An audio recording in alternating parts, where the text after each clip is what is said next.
you're sleeping well, you're eating all the right things, you're exercising, you're taking care of yourself, then why is it that by midday you're beginning to feel like your battery is really drained?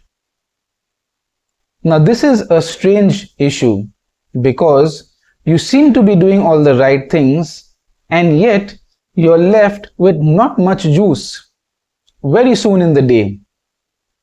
This is precisely what we're going to be unpacking in today's conversation. I'm going to be helping you understand why this happens, what's the real phenomenon behind this, and how you can use the Bulletproofing Happiness Framework to begin your journey towards a more vital day, having more energy during your day, and feeling like you're able to sustain yourself to achieve and perform the way that you want. Of course, that helps you to feel more satisfied and peaceful within also. So if this resonates with you and you want to really understand this, if this is a problem that you have been confronting for a while now, you may want to save this video so that you can come back to it later and watch it again as well. One more thing, I'm going to be sharing with you a practical exercise of how you can start creating this shift for yourself today. So watch till the end and watch the whole thing so that you understand everything and can actually start using this right away. So let's get into the details now. Have you ever had a great avocado toast in the morning? Had a wonderful smoothie? Checked what you're eating? Exercised? Focused on sleeping well?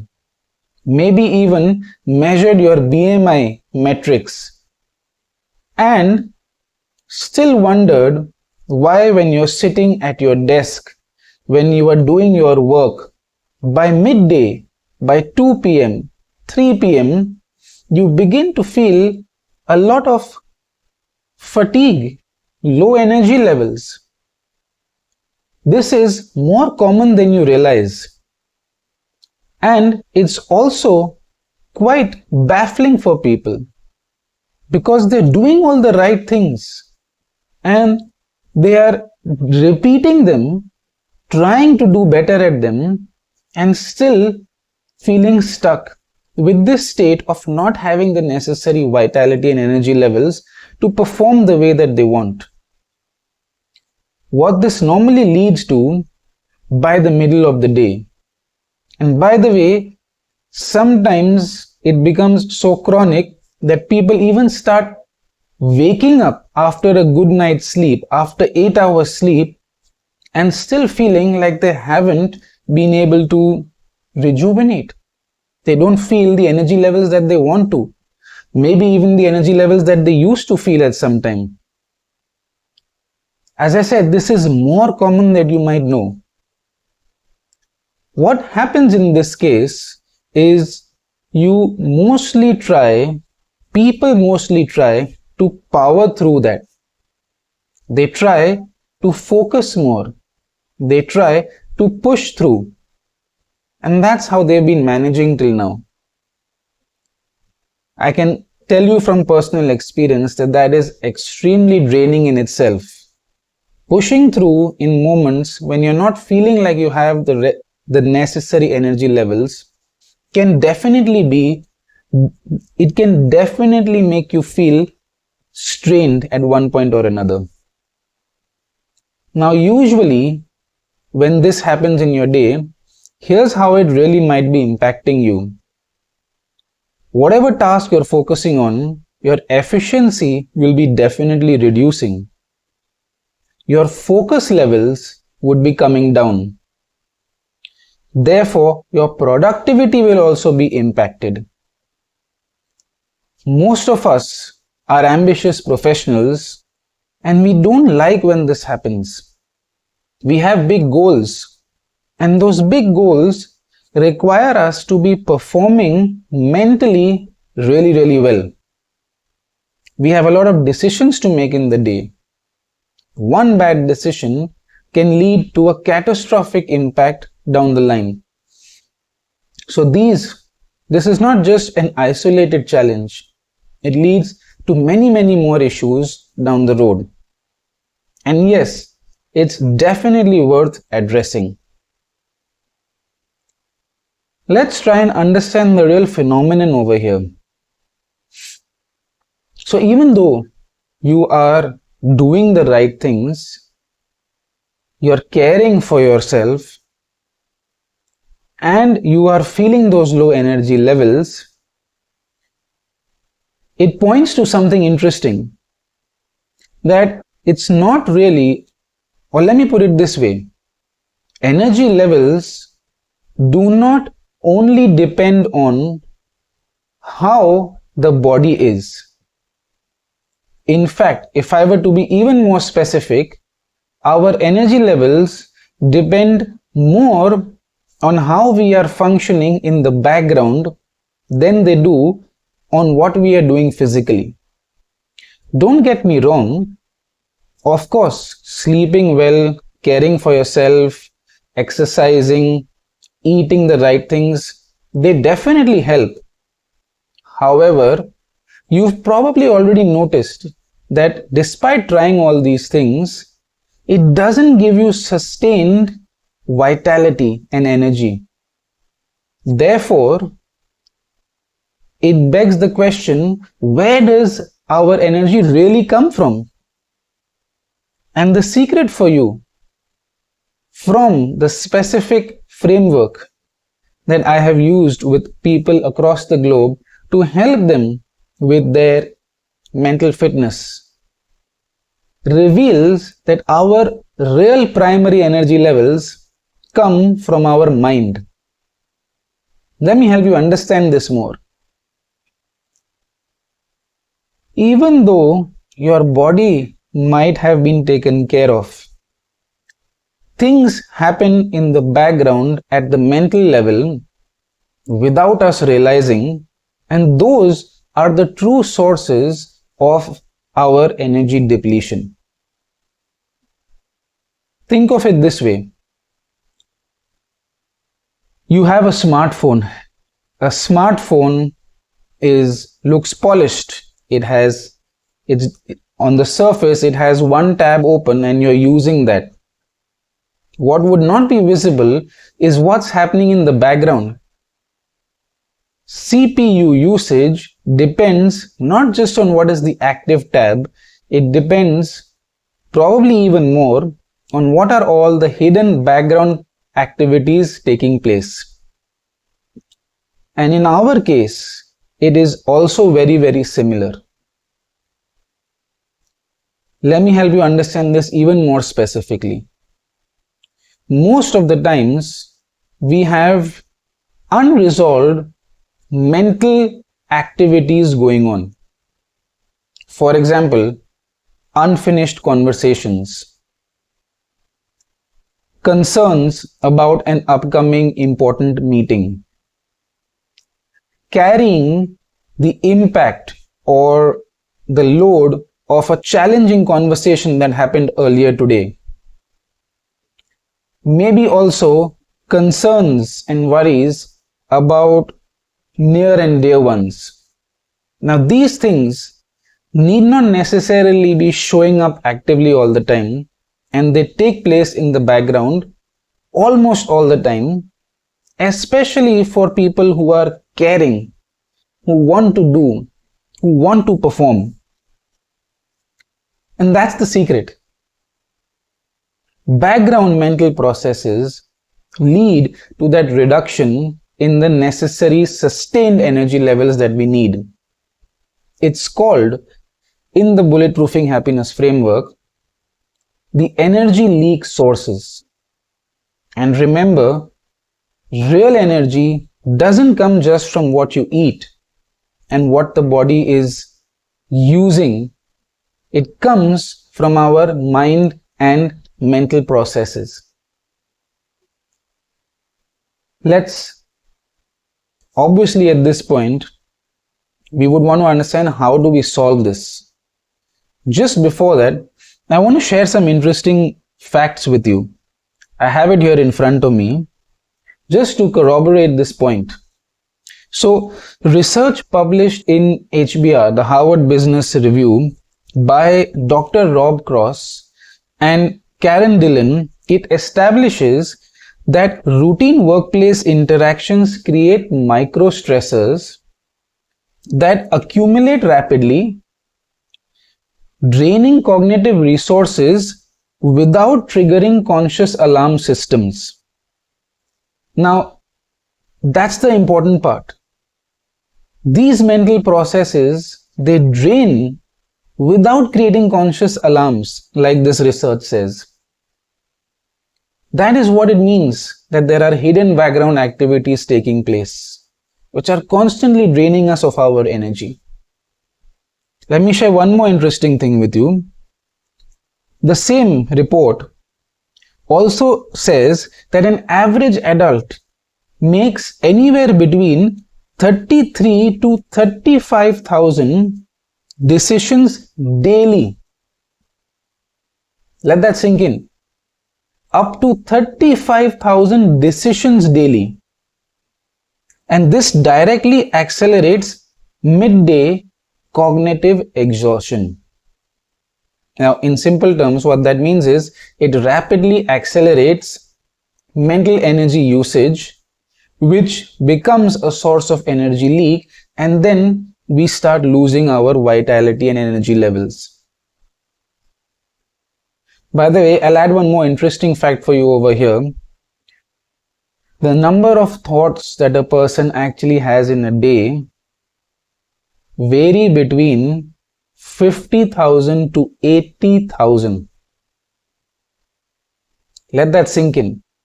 Up to 80,000 thoughts per day. Now, do you think those thoughts just happen by accident, or do they get created just out of thin air? Each thought requires access to energy, which is supplied by our mind. And we supply energy to our mind. So now you can probably see how this all unpacks. The right thing now, and I'm sure you want to understand, is how do you actually now come out of this? So let's talk about that. Now, in my work with ambitious professionals across the globe, we routinely use something from the Bulletproofing-Happiness Framework, which is called the energy leak prevention method. Let's understand that and how you can use it. Essentially, what this practice does is it helps an individual to become sensitive to how they are operating in the background. We've understood now that it's not just bodily systems and bodily care or things that are visible that are contributing to our energy levels in our experience, our state. There's something called internal architecture, internal strains on your internal architecture, which is equally, if not more important, for how we are sustaining ourselves during the day. Think of it this way. We've spoken about phones, we've spoken about electronic devices. All of them have software in the background, right? Similarly, we have an internal operating system as well. And it is this internal operating system that needs to be strengthened for us to achieve sustained vitality.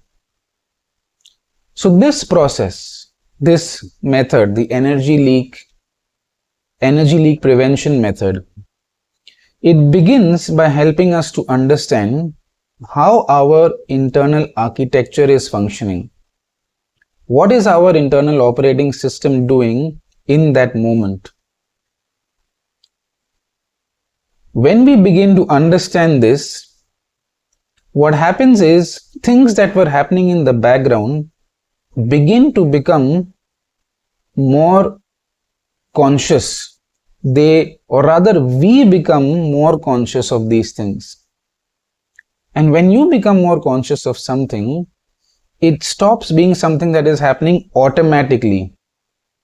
You can then begin to decide what you really want to do next. Do you want that particular internal process to continue? If yes, great. If not, you would like to direct it in the direction that you want. This is precisely what the energy leak prevention method does. Let's take a quick example to understand this. Imagine an ambitious professional is sitting at his desk at 3 p.m. and he's had his lunch. Ideally, he should be feeling a sense of energy after having consumed food. However, he's actually beginning to have to push through. He's not feeling as vital. What does he do in that moment? Step 1 is to take a pause. Now, a pause doesn't just mean to physically stop. This is actually a physical as well as a mental pause. This pause just helps that person to suspend automatic things and to develop the ability to be sensitive of how they are in that moment. The second step would be to begin to identify what are my internal energy, mental energy leaks as of this moment. For example, am I in the background possibly thinking about my upcoming meeting? Am I in the background carrying a conversation from earlier today? Making a clear list of these things and labeling them as the background energy leaks. Once this is done, the right next step is to give it direction. Give yourself direction for the next step. That means you decide what needs your attention in this moment, what can you consciously place to give your attention at a later moment, and how you would like to consciously direct your mental energy to something that is consolidated and in the moment. This is how the energy leak prevention method functions. Now, if this is resonating with you till now, feel free to head to the comments and share what you've understood till now. I promise you that me and my team will respond to everybody. Now, let me help you conclude all of this. Today's conversation was about understanding how to create sustained energy levels. We understood that physical vitality and mental vitality are different. We've also understood the energy leak method or the energy leak prevention method and how to use this in our daily life. So if all of this resonates with you, here's what I would like you to try. In the next 24 hours, put 2 alarms for yourself. Space them out at with a gap of 6 hours. And when those alarms ring, just gently pause and check what might be the background energy leak that is happening in your life at that moment. Try this and get back to us. Share your thoughts and observations in the comments, and we would be more than happy to guide you further. Do these things, come back, watch this video if required, and feel free to share your experience. We will see you soon again. Bye for now.